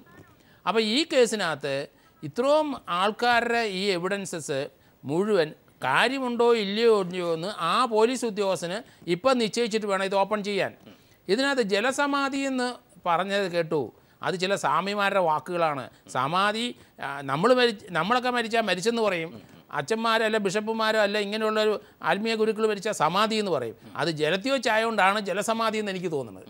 അങ്ങനെ അങ്ങ് പറഞ്ഞു പോയെന്നേ ഉള്ളൂ. പക്ഷേ അവിടെ ശാശ്വതീകാനന്ദയെ പോലെ ഒരാൾക്ക് നല്ല നീന്തൽ അറിയാവുന്ന ഒരാൾ സ്ഥിരമായിട്ട് പുള്ളി കുടിക്കുന്ന കടവിൻ്റെ അവിടെ പോയി ഒഴുക്ക് കൊണ്ട് ഒരു മരണമുണ്ടായെന്ന് പറഞ്ഞാൽ എനിക്ക് വിശ്വാസമില്ല. കാരണം അദ്ദേഹത്തിന് നല്ല പഴക്കവും തഴക്കവും ഉള്ള ഒരു കടവാണ്. ഞാനൊരു സംസ്ഥാന ലെവലിലും നാഷണൽ ലെവലിലുള്ള സിമ്മറായിരുന്നു. ഒഴുക്കിൻ്റെ കാര്യമൊക്കെ പറഞ്ഞാൽ അത് പോലീസ് പറഞ്ഞിരിക്കും മണ്ടത്തരം തന്നെ. അങ്ങനെ ഉണ്ടെങ്കിൽ ക്രൈംബ്രാഞ്ചിനെ അവിടെ പിഴച്ചു കാര്യങ്ങൾ. അവിടെ ഒരു പാളിച്ച ഉണ്ട്. അത് ഒന്ന് രണ്ട് പാളിച്ച അതിനകത്ത് കാണുന്നുണ്ട്. പക്ഷേ വെള്ളാപ്പള്ളിയും മകനും എന്തായാലും പറഞ്ഞിട്ടുണ്ട് ഇത് അന്വേഷിക്കണം. കാരണം അവർക്ക് ഇതിൽ നിന്ന് മുക്തമാകണമെങ്കിൽ ഒരു കൂലങ്കഷമായ സത്യസന്ധമായ ഒരു അന്വേഷണം ഇതിനകത്ത് വന്നേ പറ്റുള്ളൂ. ഇത്രയും വലിയൊരു ആരോപണം അവർ നേരിട്ടുകൊണ്ടിരിക്കുകയാണ്. അതിനകത്ത് സത്യമുണ്ടോ കാര്യമുണ്ടോ ഇതൊരു കൊലപാതകമാണെന്ന് ആദ്യം സ്ഥാപിച്ചെങ്കിൽ മാത്രമേ അത് ആര് ചെയ്തു എന്ന് പിന്നെ പറയാൻ ഒക്കുള്ളൂ. പക്ഷേ ഇന്ന് വരെയുള്ള പോലീസിൻ്റെ അന്വേഷണത്തിൽ മുഴുവൻ ഇത് ഒരു അപമൃത്യുവാണ്, ഒരു അണ്ണാച്ചുരുളത്താണ്. അപ്പോൾ അതിലപ്പുറത്തോട്ട് പോലീസ് സഞ്ചരിക്കാൻ പറ്റിയിട്ടില്ല. പക്ഷേ അങ്ങനെ ഇനി ഇതൊരു അന്വേഷണം വന്നിട്ടുണ്ടെങ്കിൽ ഇതൊരു റീപോസ്റ്റ്മോർട്ടം വേണ്ടി വരും. ഇതൊരു റീപോസ്റ്റ്മോർട്ടം തീർച്ചയായിട്ടും വേണ്ടി വരും. ഒരുപക്ഷെ സങ്കീർണതയിലേക്ക് തന്നെ കാര്യങ്ങൾ അത് വേണ്ടി വരും. കാരണം ഹെഡിലൊരു ഇഞ്ചുറി ഉണ്ട് സ്വാമിക്ക്, അതെല്ലാം നിഷേധിക്കാൻ പറ്റില്ല. അത് എങ്ങനെ ഉണ്ടായെന്ന് ഇനി ഒരു വിദഗ്ധ അഭിപ്രായം കിട്ടിയേ പറ്റുള്ളൂ. ശ്രീ സമ്പത്ത്, അവിടെ വളരെ ആത്മവിശ്വാസത്തോടു കൂടി ഏത് അന്വേഷണത്തെ ഒരു പക്ഷേ വെള്ളാപ്പള്ളി വരട്ടെ കാണാമെന്ന അദ്ദേഹത്തിൻ്റെ ആ ഒരു പറച്ചിൽ, കാരണം വെല്ലുവിളി ഒരുപക്ഷെ എല്ലാ രാഷ്ട്രീയ പാർട്ടികളെ അദ്ദേഹം രാഷ്ട്രീയ ലക്ഷ്യം വെച്ചുകൊണ്ട് മറുവശത്ത് അദ്ദേഹം പറയുകയും ചെയ്തിട്ടുണ്ട്. ആ ഒരു ആത്മവിശ്വാസം അല്ല, ഞാനിതിലിപ്പോൾ ശ്രീ വെള്ളാപ്പള്ളിയോ അല്ലെങ്കിൽ ശ്രീ തുഷാറിനെയോ അല്ലെങ്കിൽ അങ്ങനെ ആരെയും ഞാൻ അവിടെ പ്രത്യേകിച്ച് ആരെയും ഞാൻ വിരൽ ചൂണ്ടാനോ ആരെങ്കിലും ഏതെങ്കിലും ഒരു പ്രതിപട്ടികയിൽ നിർത്താനോ കൂട്ടിൽ നിർത്താനോ ഒന്നും ഞാൻ ആഗ്രഹിക്കുന്നില്ല. ഇവിടെ ഞാൻ ഉന്നയിക്കാൻ ആഗ്രഹിക്കുന്ന വിഷയം ഇത്രയേ ഉള്ളൂ. ഒന്ന്, ഈ കഴിഞ്ഞകാല ഗവൺമെൻറ്റുകളുടെ കാലത്ത് ഒരു പക്ഷേ മുമ്പിലില്ലാതിരുന്ന ചില വിഷയങ്ങൾ പുതിയ വെളിപ്പെടുത്തലുകളായി പുറത്തു വരികയാണ്. അങ്ങനെ ഇക്കാര്യങ്ങൾ പുറത്തു വരുമ്പോൾ ശാശ്വതാനന്ദ സ്വാമിയോട് ഏറ്റവും അടുപ്പമുണ്ടായിരുന്ന നമ്മൾ മനുഷ്യരെന്നുള്ള നിലയിൽ പറയുമല്ലോ, ഹൃദയം തുറന്ന് സംസാരിക്കുക എന്നുള്ള നിലയിൽ അത്തരത്തിൽ സ്വാമികളോട് ഏറ്റവും അടുപ്പമുണ്ടായിരുന്ന ചില വ്യക്തികളാണ് ഇപ്പോൾ ചില പുതിയ കാര്യങ്ങൾ പറഞ്ഞിട്ടുള്ളത്. അവരെന്തുകൊണ്ട് അന്ന് പറഞ്ഞില്ല എന്നുള്ള ചോദ്യത്തിന് ഇന്ന് പ്രസക്തിയില്ല. കാര്യങ്ങൾ വെളിപ്പെട്ട് വരുന്നു എന്നുള്ളത് കൊണ്ട് തന്നെ അതവിടെ നാം കണക്കാക്കേണ്ടതുണ്ട്. ഇപ്പോൾ അത് പറയുമ്പോൾ തന്നെ മറ്റൊരു കാര്യം, ഇവിടെ ഇദ്ദേഹത്തിൻ്റെ പോസ്റ്റ്മോർട്ടം റിപ്പോർട്ടിനെയോ അത് വീഡിയോഗ്രാഫി ചെയ്തോ ഇതൊന്നും ഞാനവിടെ ചോദ്യം ചെയ്യുന്നില്ല. അതെല്ലാം പോലീസ് ചെയ്യേണ്ടതായിട്ടുള്ള കാര്യങ്ങളാണ്. പോലീസ് സർജൻ ഉൾപ്പെടെ അവിടെ അത് ബന്ധപ്പെട്ട ഈ റവന്യൂ അധികാരികൾ ഉൾപ്പെടെയുള്ളവർ അത്തരം കാര്യങ്ങൾ അവരെല്ലാം ചെയ്തിട്ടുണ്ടാവും എന്നുള്ള വിശ്വാസത്തിലാണ്. പക്ഷേ ഇദ്ദേഹത്തെ കൊലപ്പെടുത്തും എന്ന് നേരത്തെ അദ്ദേഹത്തിൻ്റെ അടുത്ത ചങ്ങാതിയോട് പറഞ്ഞിരുന്നു എന്ന് ഒരാൾ വെളിപ്പെടുത്തുന്നു. മറ്റ് ഒരാൾ പറയുന്നൊരു കാര്യം, അതിപ്പോൾ നമ്മളെല്ലാവരും അറിയാവുന്ന കാര്യമാണ്. പ്രമുഖനായ നീന്തൽ താരം കൂടിയായിരുന്ന പോലീസ് ഓഫീസർ എന്നുള്ള നിലയിൽ അദ്ദേഹം തന്നെ പറയുന്നുണ്ട്, ഈ നീന്തൽ നന്നായി വശമുള്ള ഏതൊഴുക്കിനെയും അങ്ങനെ നീന്തിക്കിടക്കാൻ കഴിയുന്ന ഒരാൾ ഇത് പറഞ്ഞത് ഇദ്ദേഹത്തെ പോലുള്ളൊരു പോലീസ് ഓഫീസർ മാത്രമല്ല. അഭിവന്ദനായ പ്രകാശാനന്ദ സ്വാമി ആ സ്ഥലം സന്ദർശിച്ചതിന് ശേഷം സ്വാമികൾ തന്നെ മാധ്യമപ്രവർത്തകരോട് പറഞ്ഞ കാര്യം, ഞാൻ ആ സ്ഥലം കണ്ടു, അവിടുത്തെ ചോര ഞാൻ ആ പടിക്കടവിൽ കണ്ടു, ഇങ്ങനെയുള്ള കാര്യങ്ങൾ. നിഷ്പക്ഷമായ കാര്യങ്ങളെ ഒന്ന് പരിശോധിച്ചാൽ, താങ്കൾ നിഷ്പക്ഷമായി ഒരു പക്ഷേ മുൻവിധി ഇല്ലാതെ തന്നെ കാര്യങ്ങളെ സമീപിച്ചാൽ ഇത്തരം വെളിപ്പെടുത്തലുകളെ അത് അന്ന് പറഞ്ഞില്ല അല്ലെങ്കിൽ ആ സമയത്ത് പറഞ്ഞില്ല എന്ന് പറയേണ്ട സാഹചര്യമുണ്ട്. കാരണം സമാനമായ ഒട്ടേറെ കേസുകളില്ലേ ചൂണ്ടിക്കാണിച്ചിട്ടില്ലേ, സമ്പത്തടക്കം കേരളത്തിലടക്കം അത്തരം കേസുകൾ ഉണ്ടായിട്ടില്ലേ, തുടരന്വേഷണം പ്രഖ്യാപിച്ച് കുറ്റവാളികളെ ശിക്ഷിക്കപ്പെട്ടിട്ടില്ലേ, പിന്നെ എന്തിനീ ഒരു പിടിവാശി?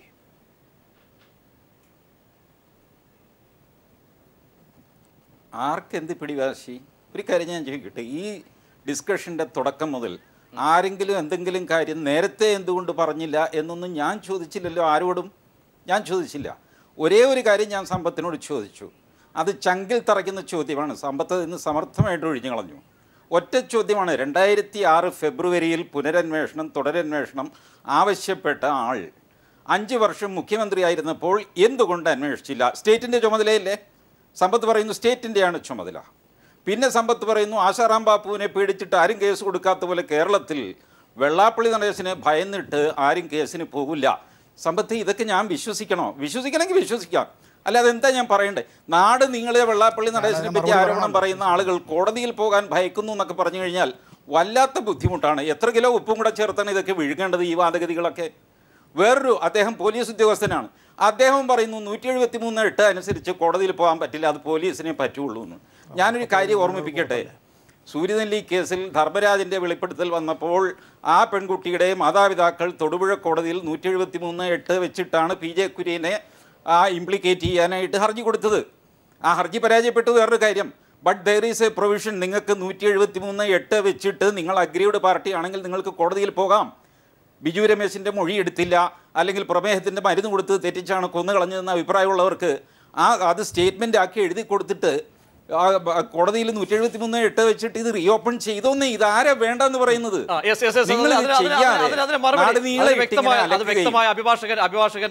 അഭിഭാഷകന്റെ ആ ഒരു മനസ്സോടുകൂടെ മറുപടിയുണ്ട്. സമയം കുറവ്, വളരെ കുറച്ച് സമയം മാത്രമേ ഉള്ളൂ. അവിടെ TG മോഹൻദാസ് ഉന്നയിച്ച ആ ഒരു വാദഗതിക്ക് കാരണം രാഷ്ട്രീയമായിട്ട് കൂടി അദ്ദേഹം ഉന്നയിച്ചു.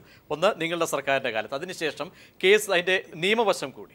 ഇതിൽ അദ്ദേഹം പറഞ്ഞ കാര്യത്തിൽ ഈ മുമ്പ് ഒന്ന്, ഈ മരണം നടക്കുന്നത് 2002 നടക്കുമ്പോഴേ അന്ന് കേരളത്തിലെ മുഖ്യമന്ത്രി ആരാണ്? ശ്രീ AK ആൻ്റണി ഉൾപ്പെടെയുള്ളവരുമായിട്ടുള്ള സ്വാമികളുടെ അടുപ്പം, കോൺഗ്രസ് നേതൃത്വമായിട്ടുള്ള അടുപ്പം എന്ന് തന്നെ പറയാം. പക്ഷേ ഞാൻ മറ്റൊരു കാര്യം പറയാൻ ആഗ്രഹിക്കുകയാണ്. മുൻകാല ഗവൺമെൻറ്റുകളുടെ കാലത്ത് ഇപ്പോൾ ഈ വന്നിട്ടുള്ളത് പോലെയുള്ള ഇത്തരത്തിലുള്ള വെളിപ്പെടുത്തലുകൾ ഉണ്ടായിട്ടില്ല. നമ്മുടെ മുമ്പിൽ മറ്റൊന്നുമില്ല, അന്ന് ബ്ലാങ്കാണ്. ഇപ്പോൾ കുറേ വെളിപ്പെടുത്തലുകൾ വന്നു. ഇപ്പോൾ എന്താണെന്ന് പറഞ്ഞാൽ ഡാമിൻ്റെ ഷട്ടർ തുറക്കുന്നതിനനുസരിച്ച് വെള്ളം ഇങ്ങനെ മലവെള്ളപ്പാച്ചിൽ വരുന്നത് പോലെ ഒരു വല്ലാത്ത റഷാണ്. ഇനി പല ആളുകളും കൂടുതൽ ഇത്തരത്തിലുള്ള വെളിപ്പെടുത്തലുകൾ നടത്താനും ചിലപ്പോൾ കൂടുതൽ വിവരങ്ങൾ വന്നുകൂടാതെ ഇല്ല. ഇതാണ് ഇതിനെ സംബന്ധിച്ച് എനിക്ക് പറയാനുള്ളത്. ഗവൺമെൻറ് എന്തുകൊണ്ട് അന്ന് ചെയ്തില്ല എന്ന് ചോദിച്ചാൽ ഇതിൻ്റെ തുടരന്വേഷണം, ഫർദർ ഇൻവെസ്റ്റിഗേഷൻ നടത്തണമെന്നുള്ളതാണ് ഈ പറയുന്ന എൻ്റെ പാർട്ടി മാത്രമല്ല പ്രകാശാനന്ദ സ്വാമികൾ ഉൾപ്പെടെ ഉള്ളവർ അക്കാര്യത്തെ സംബന്ധിച്ച് പറയുന്നത്. രണ്ടാമത്തെ കാര്യം, ഞാൻ ഒരിക്കലും ഒരു ചർച്ചയിലും ബഹുമാന്യനായ ശ്രീനാരായണ ധർമ്മപരിപാലന യോഗത്തിൻ്റെ ജനറൽ സെക്രട്ടറിയെ സംബന്ധിച്ച് ഞാൻ വ്യക്തിപരമായി യാതൊന്നും പറഞ്ഞിട്ടില്ല. അങ്ങനെ ആരെക്കുറിച്ചും വ്യക്തിപരമായി ഒന്നും പറയാൻ ഞാൻ ആഗ്രഹിക്കുന്ന ആളാണ്. പക്ഷേ ഞാനൊരു കാര്യം ചോദിക്കാൻ ആഗ്രഹിക്കുകയാണ്. കേരളത്തിലെ എത്ര SNDP യൂണിയനുകൾ ഇന്ന് ജനാധിപത്യപരമായ നിലയിൽ തിരഞ്ഞെടുക്കപ്പെടാതെ അഡ്മിനിസ്ട്രേറ്റർ ഭരണത്തിലുണ്ട്? നേതൃത്വത്തിനെതിരായി ഒരു ചെറുവിരലണയ്ക്കാൽ, ഒരു നാവണയ്ക്കാൽ ആ യൂണിയനുകൾ പിരിച്ചുവിടപ്പെടുകയും അത് സർക്കാർ സഹകരണ സ്ഥാപനങ്ങളിൽ അഡ്മിനിസ്ട്രേറ്റർ വയ്ക്കുന്നത് പോലെ ഇപ്പോഴത്തെ ഗവൺമെൻറ് ഇവിടെ ഈ തദ്ദേശ സ്വയംഭരണ സ്ഥാപനങ്ങളിലേക്കുള്ള തെരഞ്ഞെടുപ്പ് നീട്ടിക്കൊണ്ടുപോയി അവിടെ അഡ്മിനിസ്ട്രേറ്റർ വയ്ക്കാൻ ആഗ്രഹിച്ചതുപോലെ 37 യൂണിയനുകൾ ജനറൽ സെക്രട്ടറിയുടെ സ്വന്തം നാട്ടിലുൾപ്പെടെ ഈ തിരുവനന്തപുരത്ത് ഈ സ്റ്റുഡിയോ പ്രവർത്തിക്കുന്ന ഈ സ്ഥലം ഉൾപ്പെടുന്ന തിരുവനന്തപുരം യൂണിയൻ ഉൾപ്പെടെ അഡ്മിനിസ്ട്രേറ്റർ ഭരണത്തിലാണ്.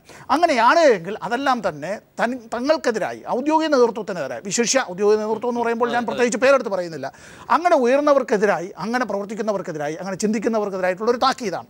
വേറൊന്ന് ഞാനിവിടെ ചോദിക്കട്ടെ. സിസ്റ്റർ അഭയയുടെ മരണം വളരെ വർഷങ്ങൾക്ക് മുമ്പുണ്ടായതാണ്. ഞാൻ 11ാം ലോക്സഭയിൽ അംഗമായിരിക്കുന്ന വേളയിൽ ആ മരണമുണ്ടായത് അന്ന് ഇന്നത്തെ കേരളത്തിലെ ആഭ്യന്തരമന്ത്രിയാണ്, അന്ന് അവിടുത്തെ MP. ഞാൻ അദ്ദേഹത്തിൻ്റെ കൂടി അനുമതിയോടുകൂടി പാർലമെന്റിൽ ഞാനിത് ശൂന്യവേളയിൽ ഉന്നയിക്കുന്നത്. അതിനുശേഷം ഇതുമായി ബന്ധപ്പെട്ട സമരസമിതി നേതാക്കൾ വന്നപ്പോൾ അന്നത്തെ CBIയുടെ ഡയറക്ടറെ ഞാൻ നേരിട്ട് പോയി കണ്ടയാളാണ്. പാർലമെന്റിൽ ഞാൻ ഉന്നയിച്ച വിഷയങ്ങളടക്കം അന്ന് ഇന്റലിജൻസ് റിപ്പോർട്ടായി ഡയറക്ടറുടെ മുമ്പിലുണ്ട്. അദ്ദേഹം എന്നോട് ചോദിച്ച കാര്യങ്ങളിൽ ഒരു കാര്യം എന്നിട്ട് മറുപടിയായി ഞങ്ങൾ തമ്മിൽ അഭിഭാഷകനാണല്ലോ എന്ന് ചോദിച്ചു. അദ്ദേഹം പറഞ്ഞൊരു കാര്യം, ഇതൊരിക്കലും ആത്മഹത്യയല്ല എന്നാണ് പറയുകയുണ്ട്. ഇനി ഇത് സംബന്ധിച്ച് കൂടുതൽ വെളിവുകൾ പുറത്തു വന്നാലോ? അതേ സാഹചര്യമാണ് ഇവിടെ. ശ്രീസേനൻ അവിടെയാണ് സമ്പത്ത് സൂചിപ്പിച്ചത്. എന്തായാലും കാര്യങ്ങൾ നിങ്ങൾ പറയുന്ന പോലെ എന്തും വരട്ടെ എന്ന് പറയുമ്പോഴും കല്ലുകടി അല്ലെങ്കിൽ വെള്ളം കുടിക്കുന്ന ഒരു അവസ്ഥയിലേക്കാണ് പോകുന്നത്. എന്തായാലും VS ഇന്ന് ആഭ്യന്തര സെക്രട്ടറിക്ക് കൈമാറിയിരിക്കുന്നു, എന്തായാലും ലെറ്റർ കൊടുത്തിരിക്കുന്നു. രണ്ട് കക്ഷികളും എന്തായാലും അന്വേഷണ ആവശ്യം മുന്നോട്ട് വയ്ക്കുന്നു. ശിവഗിരി മഠം ഒന്നടങ്കം മുന്നോട്ട് വരുന്നു. എന്തായാലും കാര്യങ്ങൾ കുറെ സങ്കീർണമല്ലേ? TG താങ്കളിലേക്ക് എത്താൻ ഞാൻ സേനൻ നിർമ്മലൻ പറഞ്ഞോളൂ. ഇവിടെ ഇപ്പോൾ ബഹുമാനനായ സമ്പത്ത് MP അദ്ദേഹം പറഞ്ഞ ഒരു വിഷയവുമായിട്ട് ഞാൻ സംസാരിക്കാൻ ആഗ്രഹിക്കുകയാണ്. ഇവിടെ ഇപ്പോൾ SNDP യോഗത്തിൻ്റെ കീഴിലുള്ള എത്ര യൂണിയൻ പിരിച്ചുവിട്ടു, എത്ര യൂണിയൻ അഡ്മിനിസ്ട്രേറ്റർ ഭരണം എന്നുള്ളതല്ല ഇവിടുത്തെ വിഷയം.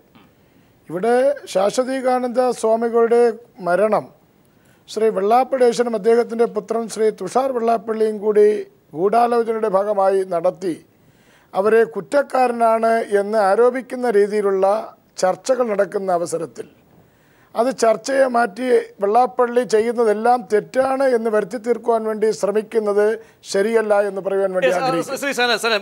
വളരെ ചുരുക്കി പറഞ്ഞാൽ ശ്രീ നിർമ്മലൻ ഒറ്റ ഉത്തരം പറഞ്ഞാൽ എന്തായിരിക്കും ഒരുപക്ഷെ ശ്രീനാരായണന്റെ അടക്കം സംശയം ഇന്നത്തെ സാഹചര്യത്തിൽ നിലനിൽക്കുന്നുണ്ട്? കാരണം വെള്ളാപ്പള്ളി ഇത്രത്തോളം ആരോപണങ്ങൾ, അത് സാത്വികരായ ഒട്ടേറെ പേർ ആരോപണം ഉന്നയിക്കുന്നു, വെളിപ്പെടുത്തലുകൾ വരുന്നു. ശ്രീനാരായണനിലടക്കം വലിയൊരു ശതമാനത്തിന് സംശയമുണ്ട്. ആ സംശയം തീർക്കാൻ എന്ത് നടപടിയായിരിക്കും നിങ്ങൾ കൈക്കൊള്ളുക? സാർ, ഇനിയെങ്കിലും നമ്മുടെ സമുദായത്തിനെയും സമുദായ നേതാക്കളെയും ചെളിവാരി എറിയാതിരിക്കുവാൻ കേരളത്തിലെ ഏത് വിദഗ്ധരായ പോലീസ് ഉദ്യോഗസ്ഥരെ കൊണ്ട് വേണമെങ്കിലും അന്വേഷിച്ച് ഇതിൻ്റെ സത്യം മനസ്സിലാക്കുവാൻ വേണ്ടി ഞങ്ങൾ ആഗ്രഹിക്കുന്നു.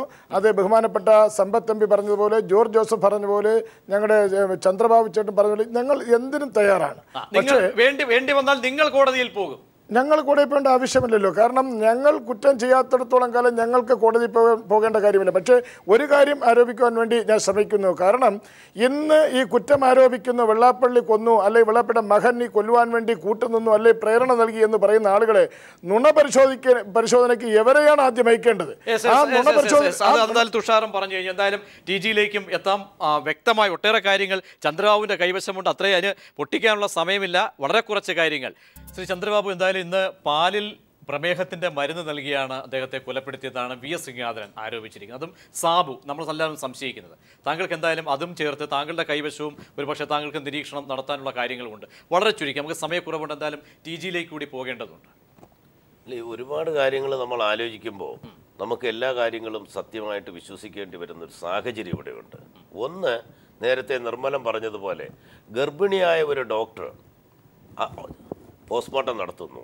അതിന് നേതൃത്വം കൊടുക്കുന്ന മുഴുവൻ ഡോക്ടർ സോമൻ, അതിന് നിർദ്ദേശം കൊടുക്കുന്ന ഡോക്ടർ സോമൻ. എന്താ ഒരു പോലീസ് സർജൻ ചെയ്യേണ്ട കാര്യം അങ്ങനെ ഒരു ഡിസ്ട്രിക്ട് ഹോസ്പിറ്റലിലെ ഒരു അസിസ്റ്റന്റ് ഒരു ഡോക്ടർ ചെയ്യേണ്ടതാണോ? ഇത്രയും ജൂനിയർ ആയിട്ടുള്ള രണ്ട്.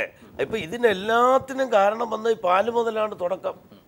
ഈ പാല് സ്വാമിജി കഴിച്ചതിന് ശേഷമാണ് ഇഷ്യൂ എല്ലാം ഉണ്ടായിരിക്കുന്നത്. ഈ സാബുവിനെ അതിനുശേഷം സ്വാമി നേരെ ഞാനുമായിട്ട് ഏറ്റവും അടുപ്പം ഉണ്ടായിരുന്ന പയ്യനാണ് സാബു എന്ന് പറയുന്നത്. എപ്പോഴും സ്വാമിയുടെ സന്തത സഹചാരിയായിരുന്നു, ഏറ്റവും വിശ്വസ്തനായിരുന്നു.